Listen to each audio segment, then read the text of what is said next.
ബിസ്മില്ലാഹിർ റഹ്മാനിർ റഹീം. Hello, welcome back. അപ്പോൾ ഇന്നൊരു അവിൽ മിൽക്കിൻ്റെ റെസിപ്പിയാണ്. അപ്പോൾ ഇത് സ്വന്തം രീതിയിൽ ഉണ്ടാക്കുന്ന ഒരു അവിൽ മിൽക്കാണ്. അപ്പോൾ അതിനായിട്ട് കുറച്ച് അവിൽ എടുത്തിട്ടുണ്ട്. അത് ഞാനൊന്ന് വറുത്തെടുക്കുന്നുണ്ട്. നല്ലൊരു ക്രിസ്പി ആക്കിയിട്ട് എടുക്കുന്നുണ്ട്.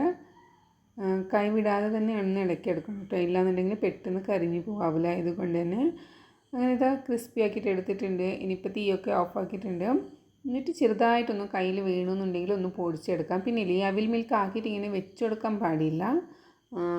പെട്ടെന്ന് ഉണ്ടാക്കിയിട്ട് പെട്ടെന്ന് കഴിക്കാം. അങ്ങനെയാണ് അവിൽ മിൽക്ക് ടേസ്റ്റ്. പിന്നെ ഇത് ബനാന കേട്ടോ.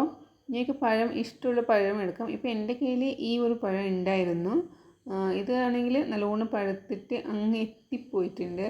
അപ്പോൾ ഇതിൽ നിന്ന് ഞാൻ ഒരു 4 പഴം എടുക്കുന്നുണ്ട്. എന്നിട്ട് അതിലേക്ക് കുറച്ച് പഞ്ചസാര, മധുരം അവരവരുടെ ഇഷ്ടത്തിനനുസരിച്ചിട്ട് ഇട്ട് കൊടുത്താൽ മതി. എന്നിട്ടൊരു മാഷറിലില്ലേ, പൊട്ടാറ്റോ മാഷറിൽ ഞാൻ ഒന്ന് മാഷാക്കിയിട്ട് എടുക്കുന്നുണ്ട്. നല്ലോണം ഒന്ന് അലിയിച്ചെടുക്കുന്നുണ്ട്.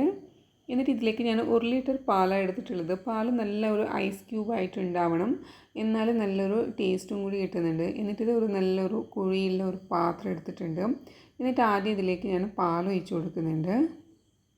1 ലിറ്റർ പാലും ഒഴിച്ച് കൊടുക്കുന്നുണ്ട്. പിന്നെ ഒരു തിക്ക് ക്രീം അതും കൂടി ഇട്ട് കൊടുക്കുന്നുണ്ട്. പിന്നെ ഒരു 2 ടേബിൾ സ്പൂണോളം ഞാൻ ഇതിലേക്ക് മിൽക്ക് പൊടി, പാൽപ്പൊടിയില്ല, അതിട്ട് കൊടുക്കുന്നുണ്ട്. 1 ടേബിൾ സ്പൂൺ ബൂസ്റ്റ് പൊടിയും കൂടി ഇട്ട് കൊടുക്കുന്നുണ്ട്.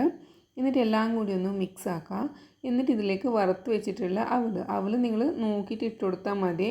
കാരണം ഇത് പെട്ടെന്ന് പാലൊക്കെ കുടിച്ച് കളയും ഈ അവിൽ. അതുകൊണ്ട് തന്നെ നോക്കിയിട്ട് ഇട്ട് കൊടുത്താൽ മതി.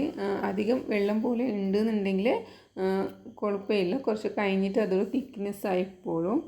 അതുകൊണ്ടാണ് പറഞ്ഞത് അവിൽ നിങ്ങൾ നോക്കിയിട്ട് ഇട്ട് കൊടുത്താൽ മതിയെന്ന്. എന്നിട്ട് അതും കൂടി മിക്സ് ആക്കാം. അപ്പോൾ അതൊക്കെ മിക്സാക്കി കഴിഞ്ഞിട്ട് വേണം ഇതിലേക്ക് മാഷാക്കി വെച്ചിട്ടുള്ള പഴമില്ലേ അത് ചേർത്ത് കൊടുക്കാൻ. അപ്പോൾ ഇത് നമുക്ക് ഷോപ്പിലൊക്കെ ഇതെല്ലാം സെപ്പറേറ്റ് എല്ലാം അവർ റെഡിയാക്കി വെച്ചിട്ടുണ്ടാവും. എന്നിട്ട് അവരെല്ലാം ഓരോരോ ഗ്ലാസ്സിലേക്ക് ഇങ്ങനെ കുറച്ച് ഇട്ടിട്ടാണല്ലോ തരുന്നത്. അപ്പോൾ വീട്ടിൽ നമ്മൾ 4-5 പേരുണ്ടെന്നുണ്ടെങ്കിൽ എല്ലാം കൂടി ഒരു പാത്രത്തിലാക്കി കൊടുക്കുക. എന്നിട്ട് ഗ്ലാസ്സിൽ ഇങ്ങനെ സെർവ് ആക്കി കൊടുക്കുക. പെട്ടെന്ന് കാലിയാവും.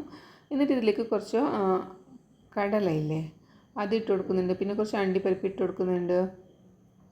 എല്ലാം കൂടി ഇട്ട് കൊടുക്കുക. എന്നിട്ട് മധുരം ചെക്കാക്കുക. അങ്ങനെയാണ് ചെയ്യുന്നത് ഞാൻ. അപ്പോൾ ഇത് എൻ്റെ രീതിയിൽ ഓരോരുത്തർക്കും ഓരോ രീതികൾ ഉണ്ടാവുമല്ലോ. അപ്പോൾ ഇത് ഞാൻ എൻ്റെ രീതിയിൽ ഉണ്ടാക്കുന്നതാണ്. അപ്പോൾ ഞങ്ങൾ വീട്ടിലുള്ള ആൾക്ക് അനുസരിച്ചിട്ട് ഇത് ഉണ്ടാക്കിയിട്ടുള്ളതാണ്. എന്നിട്ട് ഇതിൻ്റെ മുകൾ ഭാഗത്ത് വേണമെന്നുണ്ടെങ്കിൽ നിങ്ങൾക്ക് ഗാർണിഷൊക്കെ ആക്കാം. നിങ്ങളുടെ കയ്യിൽ ഉള്ളത് വെച്ചിട്ട് ഒന്ന് ഗാർണിഷ് ആക്കും. ഇപ്പോൾ എൻ്റെ കയ്യിൽ സ്ട്രോബെറി സിറപ്പ് ഉണ്ടായിരുന്നു, അപ്പോൾ അതുകൊണ്ട് ഞാനൊന്ന് ഡെക്കറേഷൻ ആക്കിയെന്നുള്ളൂ. അപ്പോൾ നല്ല ടേസ്റ്റാണ്. ഇതിപ്പോൾ ഞാൻ ബ്രേക്ക്ഫാസ്റ്റിൻ്റെ സമയത്താണ് ഉണ്ടാക്കിയിട്ടുള്ളത്. അപ്പോൾ ഇതൊരു ഗ്ലാസ് കഴിച്ചാൽ മതി, നമ്മുടെ ബ്രേക്ക്ഫാസ്റ്റ് അടിപൊളിയായി പോവും. അപ്പോൾ എന്തായാലും എൻ്റെ രീതിയിൽ ഉണ്ടാക്കിയിട്ടുള്ള ഈ അവിൽ മിൽക്ക് നിങ്ങളൊന്ന് ട്രൈ ആക്കി നോക്കാം. എന്നിട്ട് നിങ്ങൾ ഫീഡ്ബാക്ക് അറിയിക്കാം. അപ്പോൾ നെക്സ്റ്റ് ഇങ്ങനത്തെ ഈസി റെസിപ്പീസ് ആയിട്ടൊക്കെ ഞാൻ ഇനിയും വരാം. Thank you. Take care. By.